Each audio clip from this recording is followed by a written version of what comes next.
Bonjour. Je connais une dame à Bassam, Madame Koné, que j'ai trouvée en pleurs parce que simplement elle fait du commerce de l'eau. Elle est veuve, elle a plusieurs enfants adultes qui ne travaillent pas, elle a des petits-enfants, il faut qu'elle s'occupe de sa famille. Et elle a trouvé comme moyen de rendre service aux gens qui passent les journées dehors et qui ont besoin d'eau potable à boire. Et comme beaucoup d'autres Abidjanais ou Ivoiriens, elle va, il y a des usines qui fabriquent des sachets, des commerçants vendent ces sachets sur les marchés d'Abidjan. Elle va acheter des rouleaux de sachets et puis elle a une machine à la maison qui lui permet de fabriquer des sachets d'eau à partir de l'eau de robinet filtrée ou pas qu'elle commercialise. Mais le problème avec la dame, c'est que c'est vrai, ça lui rapporte un peu d'argent pour s'occuper de sa famille, ses enfants adultes qui eux-mêmes ont des enfants qui travaillent pas, qui sont à la maison.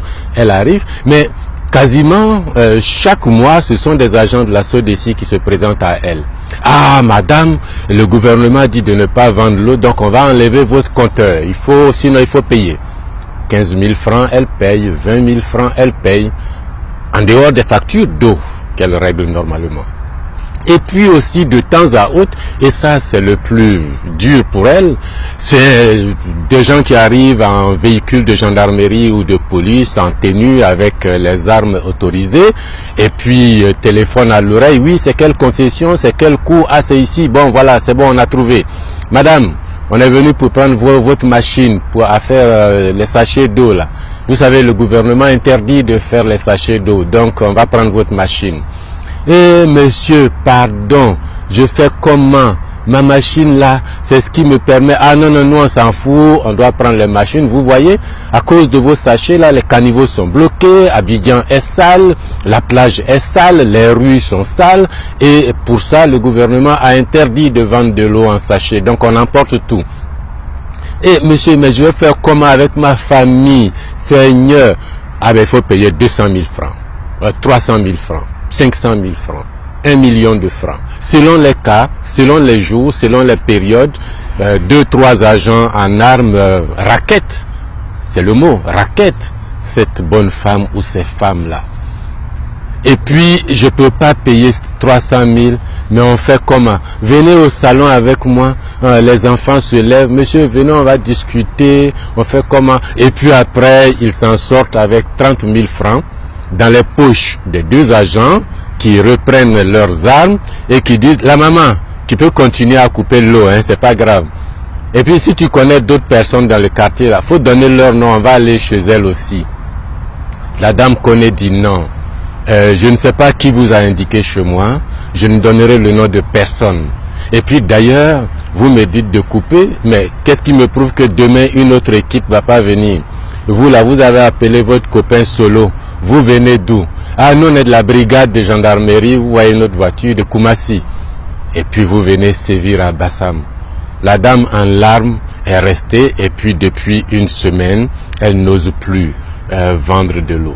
Pourtant dans les rues d'Abidjan, de Yopougon, de Trècheville, au grand carrefour de Cocody, on trouve plein de jeunes gens avec sachets à la main, de l'eau, de l'eau, de l'eau. Et puis les automobilistes, tout grade confondus, achètent ces sachets d'eau.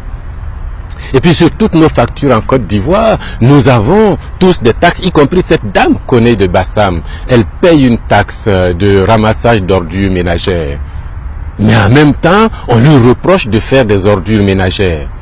Alors, il faut savoir, ou bien on ne paye plus de taxes de ramassage d'ordures ménagères et en ce moment-là, on va courir chez les gens pour leur demander de payer parce qu'ils salissent. Ou bien alors on paye des taxes et alors cet argent doit servir à faire le nettoyage. C'est le rôle de l'État, le service public, la salubrité publique. Mais vous ne pouvez pas faire payer les taxes aux gens et puis ensuite venir leur demander de ne pas salir. Dans ce cas, tous ceux qui font du commerce en ville, les transporteurs, les vendeurs de journaux, les commerçants de rue, les vendeurs de bananes braisées, tous Nous sommes tous un Kleenex utilisé, jeté, bon, on arrête l'automobiliste, on le verbalise. Quelqu'un qui se met dans la rue, qui fait pipi, on l'arrête, on verbalise. Or, il se trouve qu'à Bassam, lorsque j'ai été, il y a plusieurs cargos de militaires et gendarmes là. Ils sont assis, ces soldats, sous les arbres, en service, commandés. Et puis, ils ont tous les sachets en main d'eau en train de boire. Ah, il faut savoir. C'est pas bien ce qu'on fait dans notre société. Une société qui est juste est une société qui s'occupe des gens les plus faibles pour les aider à remonter. Mais lorsque la société est organisée pour que ceux qui sont forts, ceux qui sont en haut, ceux qui sont gros, ceux qui sont riches écrasent ceux qui sont faibles, la société est très injuste et l'injustice c'est pas bien pour la vie en société. Voilà ce qui fait mal dans cette histoire et ces agents de la SODECI qui nous font payer la facture à cette dame-là et puis qui vont ensuite menacer de retirer le compteur parce que l'État a dit de ne pas vendre l'eau en sachet. Ce n'est pas bien. Ce n'est pas bien. Laïquons ensemble et partageons pour que ce type de pratique qui ne relève que de la brimade des uns contre les autres s'arrête. Merci. Merci.